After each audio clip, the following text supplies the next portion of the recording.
the Happy Scientist podcast. Each episode is designed to make you more focused, more productive, and more satisfied in the lab.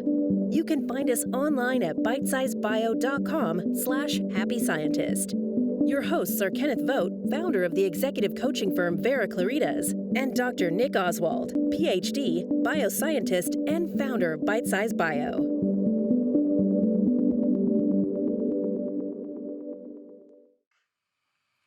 Hello and welcome to the Happy Scientist podcast from Bitesize Bio. If you want to become a happier, healthier and more productive scientist, you're in the right place. I'm Nick Oswald, the founder of bitesizebio.com, where we provide bioscience researchers with help with improving their technical skills, their soft skills and their well-being. And in this podcast, we'll be focusing on the latter of these three areas. With me, the driving force of this podcast, is Kenneth Vogt. I've worked with Ken for over 7 years now with him as my business mentor and colleague, and I knew that his expertise could help a lot of researchers, which is why we started this podcast. In these sessions, we'll hear mostly from Ken on principles that will help shape you for a happier and more successful career. And along the way, I'll pitch in with points from my personal experience as a scientist and from working with Ken. So let's bring in the man himself. How are things today, Ken? Things are great. We are in the middle of a 3-part series entitled Recognizing the Core Mindsets That Control Your World. Now, the last episode, we talked about a few of those mindsets, and I'll refresh your memory on that. But first off, just to refresh your memory on what are core mindsets. Core mindsets are the irreducible components that make up each of us. They are our go-to way of looking at things and approaching life. When you go deep enough, you'll find one of these processes that is continually showing up in your attitudes, your perspective, your underlying intention. And you'll find the same thing is true for other people. People tend to have a mindset. And so we're going to look at 6 different mindsets that people are likely to have in the world where you encounter them, in the lab, with those that you're serving, but also in your broader life. Now, last week we talked about the first 2, and remember, we label these things by colors. The reason we do that is it's just a good memory technique, and it helps you to have a shorthand when speaking with other people that know these same concepts. So the thing about these 6 mindsets that's a little different than the human needs that we talked about in the past. Everybody has all of the 6 human needs. But of these 6 mindsets, everybody only has one at a time, at any rate. Most people stay the same their whole adult life. Some people will actually move from mindset to mindset. And these mindsets are in a kind of an upward spiral. So they're not just disconnected from each other, they build on each other. So the first one that we talked about last week is the purple group, the ones that we called the connectors. And if we think of them as people that have kind of a tribal outlook, where they're not at all concerned about themselves personally, they're just concerned about their tribe. And when I say concern, I want you to think of that in survivalistic terms. It's not concern like altruism, it's about just grouping together to stay alive. And of course, we do encounter these people in our working lives, and folks that think like this.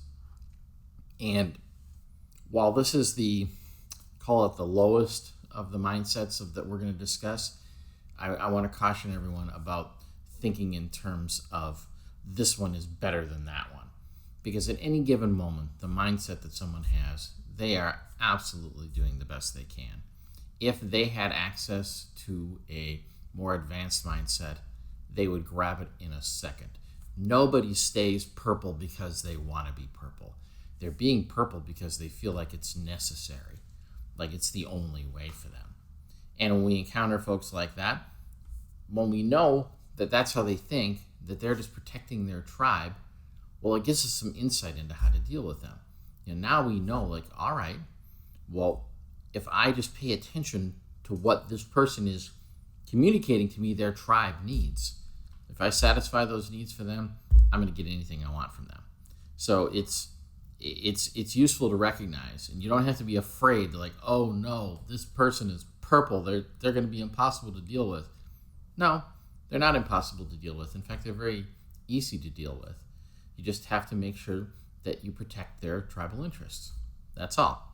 And again, I guess is what we talked about last week, Ken, was that it's not what makes it difficult to deal with a purple person if you are not purple is if you try and interpret what they are doing or saying or what they want through the mindset that you have. Yes. And that's where people don't understand each other, and that's where clashes come in. Yes, it's impossible to make somebody else walk your mindset. They can't do it. So you have to make the choice to at least temporarily walk their mindset. And you can without losing your soul. It's not about giving in. It's really about this is what works. So do what works. And you can click right back to your own mindset. You won't lose anything here. And especially if you're in a mindset that's multiple steps above this, you may look at it as like, oh, I'm kind of slumming here. But think of it this way. If you were dealing with a 5-year-old, would you talk to them like they were a grad student? No. You talk to them like they're a 5-year-old. And is it, it's not a condescension to do so. It's a recognition of them. It's like, hey, I got to deal with them on their level. This is the stuff that matters to them, and this is how they interpret things, and this is how they think. Well, go ahead and do that. And it's for your benefit, too. So the second mindset we discussed last week, that we called red, are independents. And these are people that perhaps at one point were purple and tribal, and they did that to survive. And then finally one day they realized, I'm just cannon fodder here in this tribe. What about me? I care about me. Somebody needs to care about me. Well, I'm going to care about me. And so they grow. They actually grow into this next level of being red and being an independent. These folks, at first blush you may hear that, and great, this is going to be people that are just selfish and only self-interested. And while those are true statements about them, it doesn't mean they're not interesting people, or they're not fun, or that they're not smart or connected or experts in their field. And in fact, often experts in their field are red because they never had to be anything more than that. Because they were so brilliant at what they did, they got to be selfish. And it works for them. So, and again, somebody will stay in this mindset if it's working for them. And if they don't, and they will grow beyond it if they realize that something better than this could work for them. So, again, we're going to definitely encounter red people in our world. They're pretty common. And, they don't often move up a lot, but unless they're a subject matter expert, in which case they might be able to do it that way. And then they kind of become the rock star. A lot of rock stars and a lot of movie stars are red. That's because they can, because their talent allows them to do so. So again, when you're dealing with somebody who's like that, they think everybody else thinks like them too, just like any other group. So they're taking care of number one. They're going to expect you to take care of number one, because who else is going to take care of you other than you in this dog-eat-dog world? That's their mentality. So you can be direct with them, and you can tell them, I want this, or I don't want that. And they're going to go, yeah, I understand. That makes sense to me. And then they'll negotiate with you from, I get what I want, and you get what you want. And they don't really care that you get what you want, other than it's a means for them to get what they want, which is fine. You can definitely make that work. And again, they're common enough people in the world that are of these particular mindsets. So another thing we talked about last week was that these mindsets move from either being group focused to being individually focused, and they pivot back and forth as you go up the chain. So we started with one that had a group focus, the purple people. Then we moved to the one that has a red focus, which was they're individual. They go back to being individually focused then.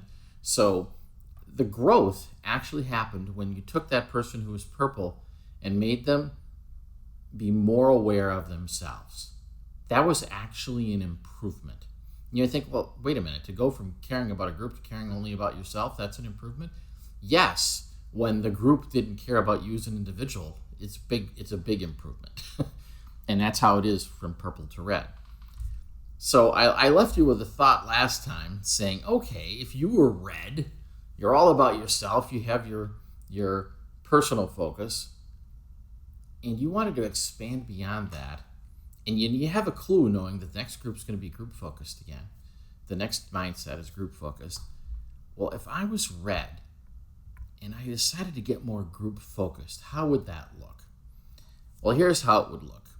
You would become a builder, and we're going to call them blue. Blue people realize that, if there was a little structure around, it'd be better for me. And if it were better for me, it would be better for others too. And in fact, the only way I'm going to be able to get structure is if I accept structure that benefits everybody so that I can get the benefit for myself.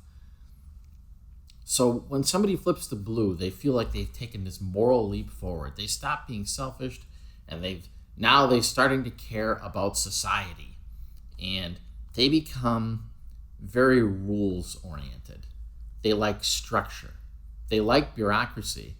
And I know we often use the word bureaucracy as a derogative term, but it's not. Bureaucracy is merely establishing standards that everyone is going to agree to. And they're there for a protection. And they're often based on good principles.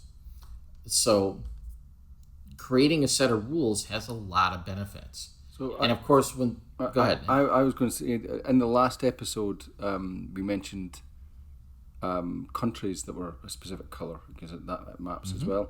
And the example I always like about, for blue is kind of, and you can correct me if I'm wrong, but this is the way I think about it, is for example, the USA into the Second World War became blue.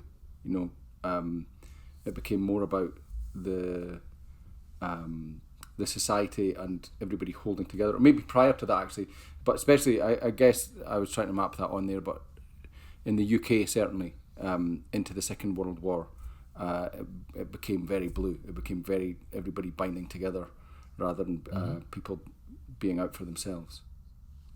Yeah, and I think to look at it historically as far as the U.S. goes, I don't think the U.S. became blue at that point, but I think that they were implementing blue at that point. They were blue before that, but yeah, this is true. You will see this, that whole nations will have these same kind of mindsets, and so will organizations, and so will universities and companies and departments, and so you'll see the same patterns all over the place. And it's interesting too that you personally maybe have a certain mindset, but your department might have a different mindset, and your company may have an even different mindset from the department.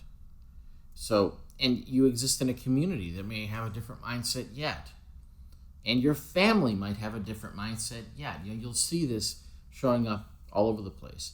Now, where these things line up, where your mindset is the same mindset as your department or your company or your family, life's a lot smoother that way. When they're different, there's more opportunity for conflict. But when you're armed with this understanding, you can diffuse that conflict or sidestep it entirely. You can be aware of what's going on with the other folks. All you have to do then is to muster the courage to allow people to be the mindset that they are. And the fact is, you're tilting at windmills if you try and fight that. And I don't care who they are. I don't care how weak or cowardly somebody is. They are not going to change their mindset.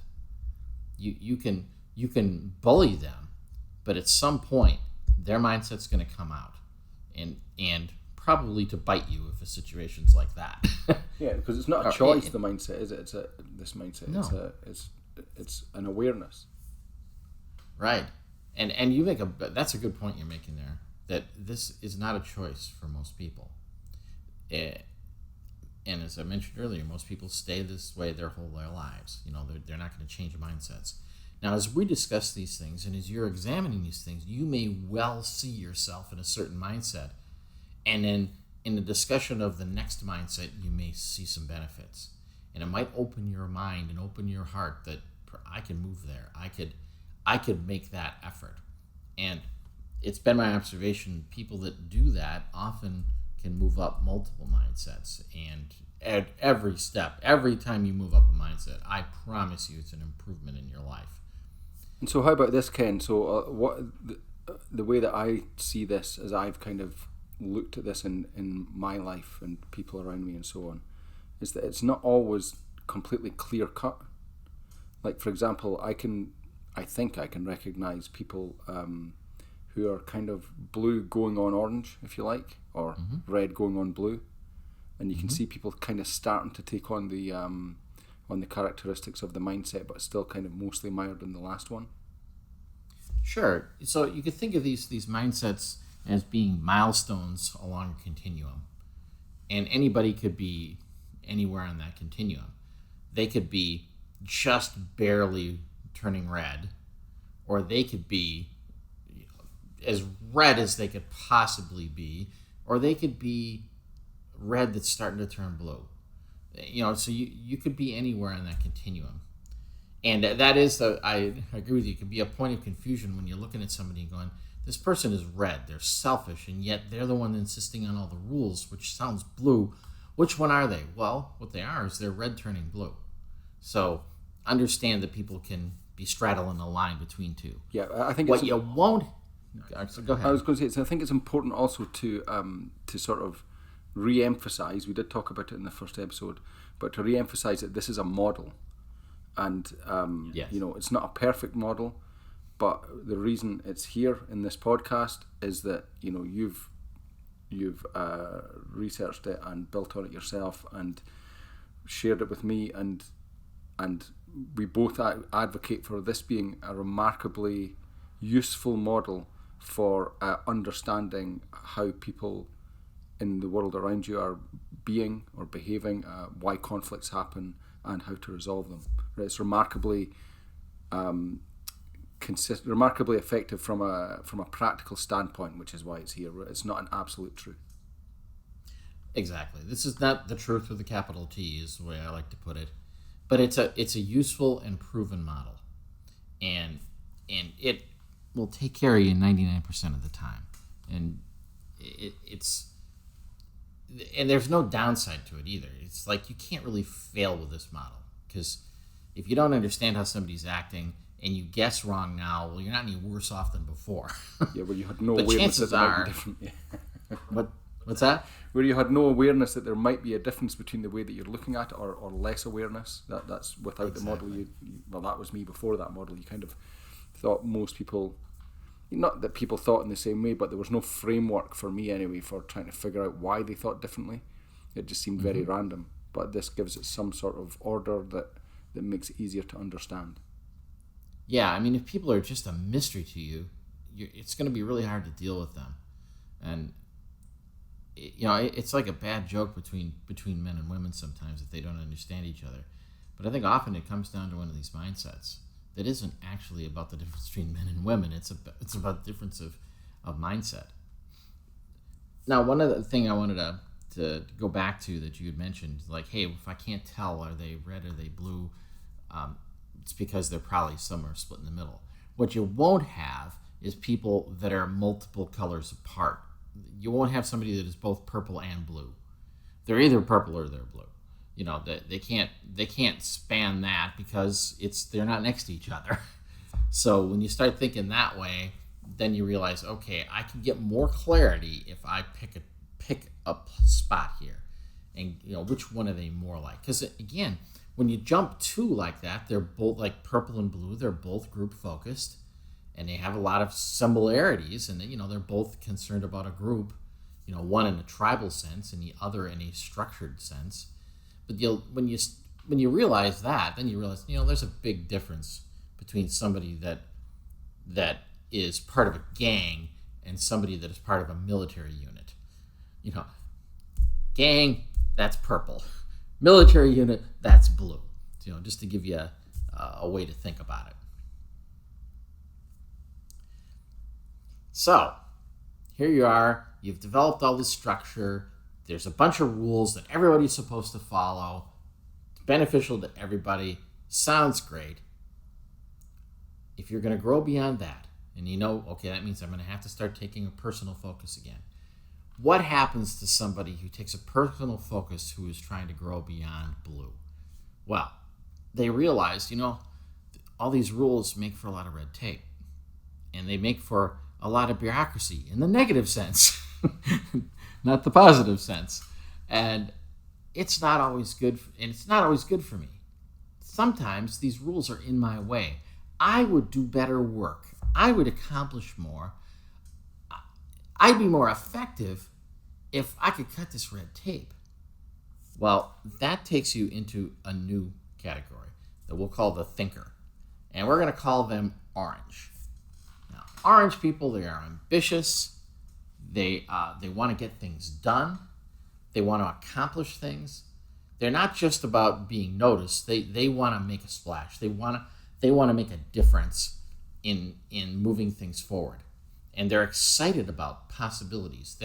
They tend toward being optimistic people. And you'll see a lot of these orange people in positions like sales, because they're out there to close the deal, and they like people. They want to interact with people.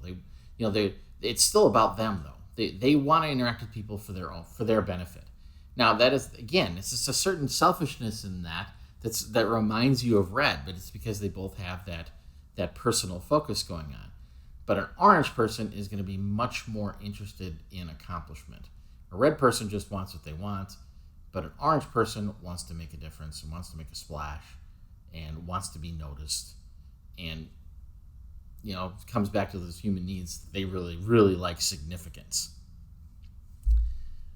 So these two, blue and the orange, they are probably the people you're most going to encounter in your working life.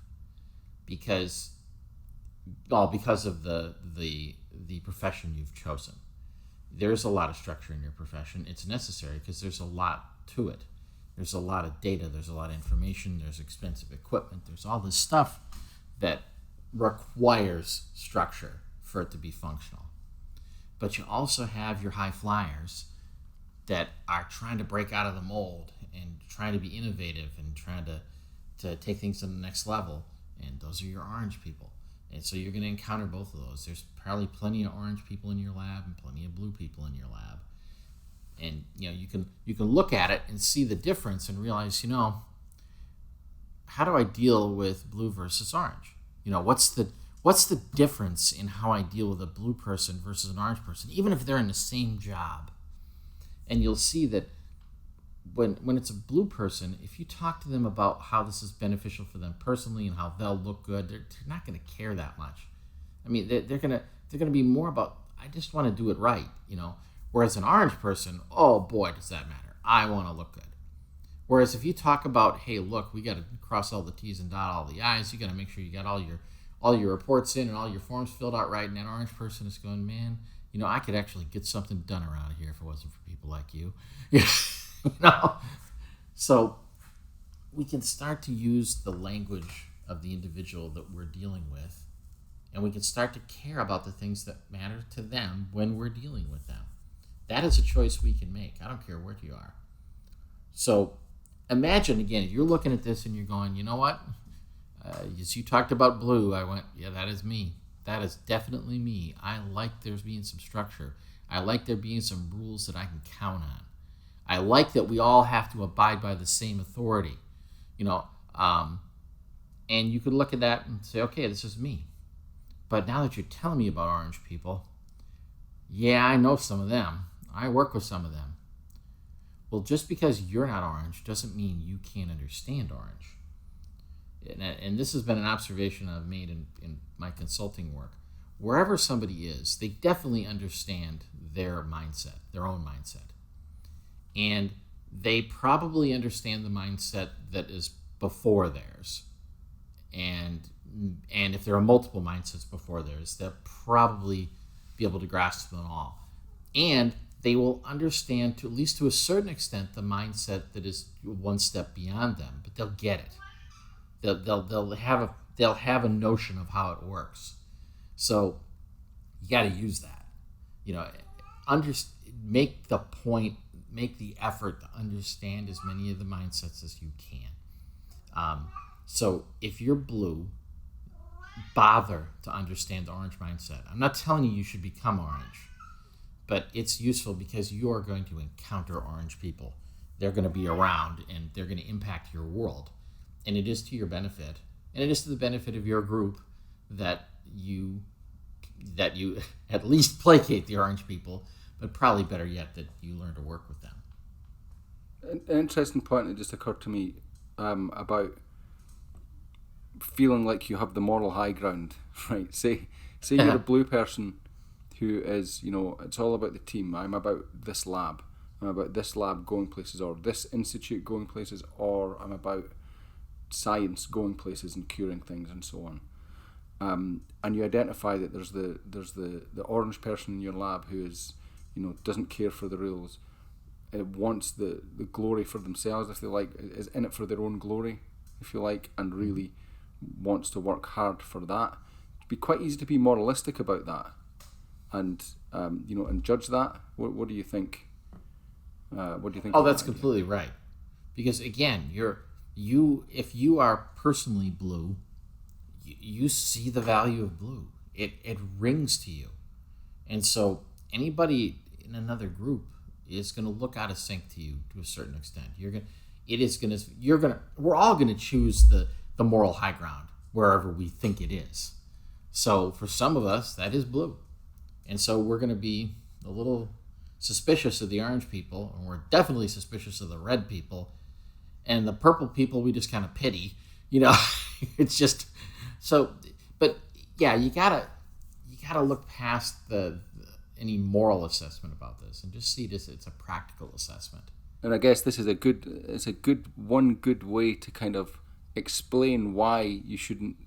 Why it's not you shouldn't, but it's not advantageous to judge someone else's mindset, because, as you said, that's the best formulation that they've got come up with for interpreting the world and acting in it. And so they're not doing it through choice, they're doing it through that is the way that they see the world, and that is the way they see how to do things best for themselves. Right. And allow me to draw a bright line between judgment and assessment. Absolutely, you should assess where people are to see what mindset they're in. Judgment is a different story, though. Judgment is where we look at them and then we judge whether or not it's good or bad that they're there. We can't involve ourselves in the good or bad of it, because we don't know. We really don't know what's good or bad about it. We don't know why they came to that place. We don't know how much they fought to get to that place, how much of a struggle it was to get there. So it doesn't mean that we don't see people for what they are, because sometimes you got to protect yourself in certain situations, and that's fair. Go ahead and protect yourself, but the judgment thing, it isn't useful, and I think this is not a hard sell to scientists. The idea is you should do things based on information. You should do things based on data. So if we're preemptively judging people, it's going to be hard to get anything done. We're gonna miss out on opportunities.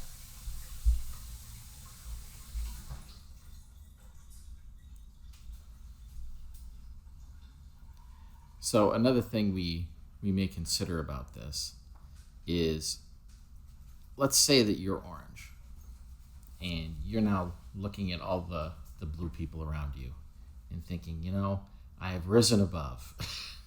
If only they would rise above. And we want to be an evangelist now. It's like, come on, see the benefits of thinking my way.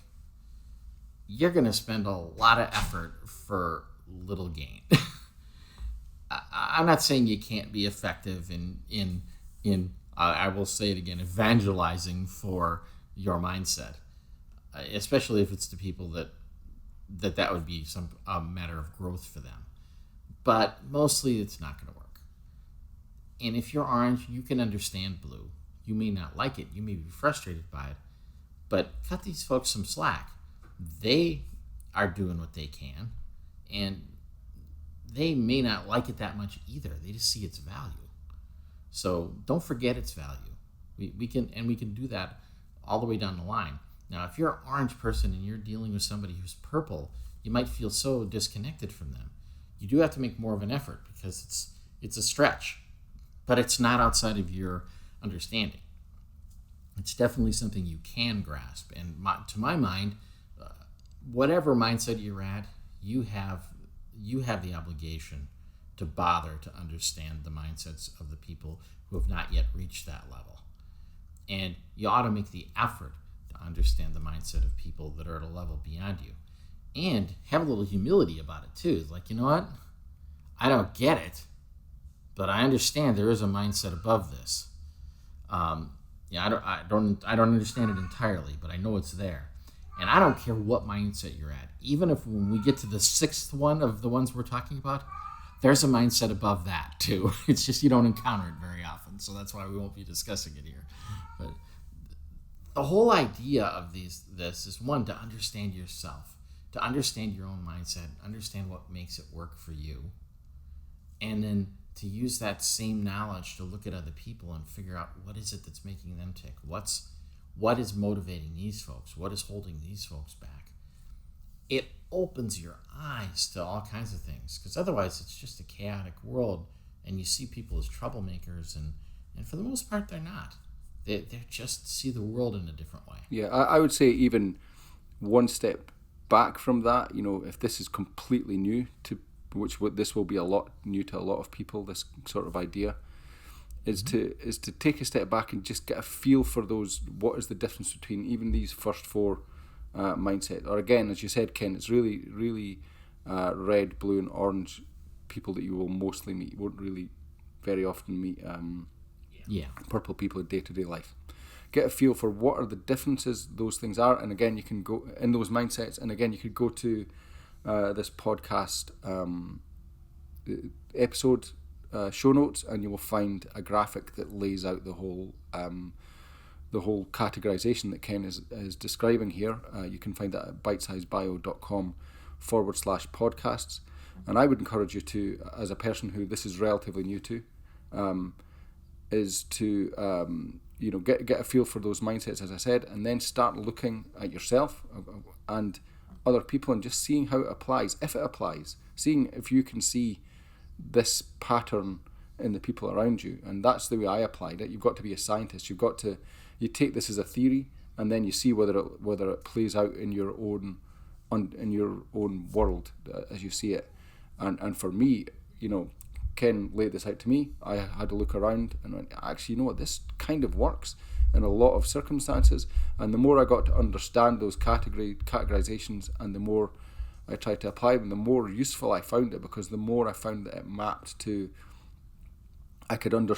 behaviors that I was seeing around me, or mindsets, and I could understand situations a lot better and deal with them. So again, if you take a step back as a newbie to this and just experiment with it, treat it as the reason I'm saying this is because I can see some that some people kind of discounting this as what is this based on?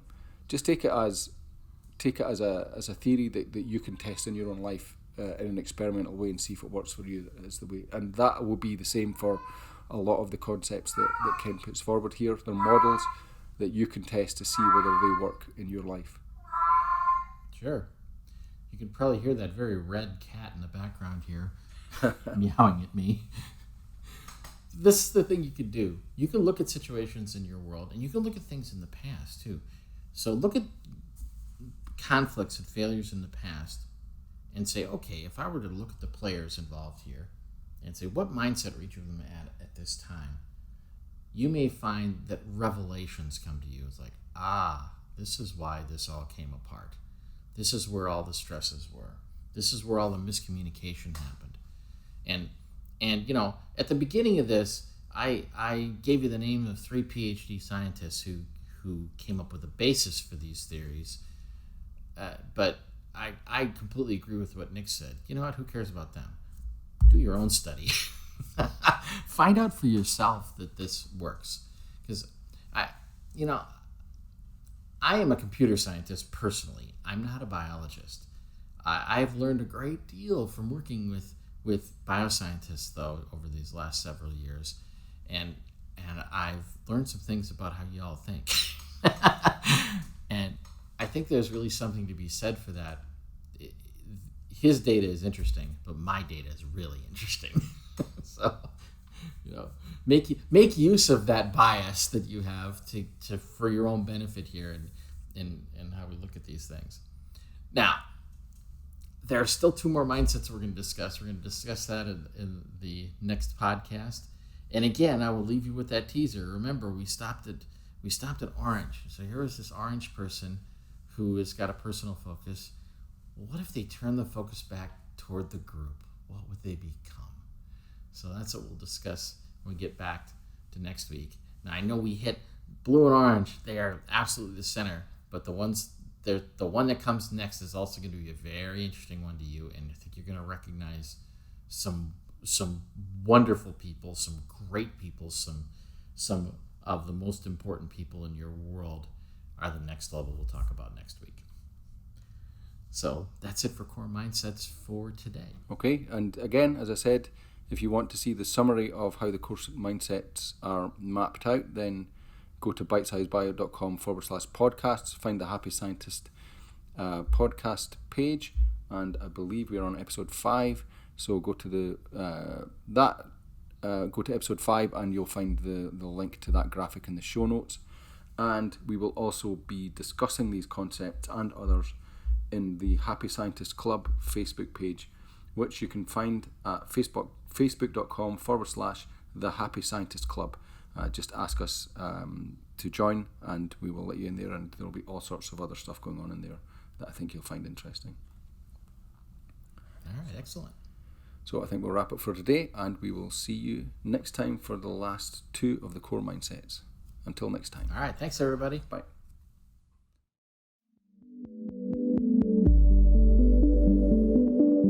The Happy Scientist is brought to you by Bitesize Bio, your mentor in the lab. Bitesize Bio features thousands of articles and webinars contributed by hundreds of PhD scientists and scientific companies who freely offer their hard-won wisdom and solutions to the Bitesize Bio community.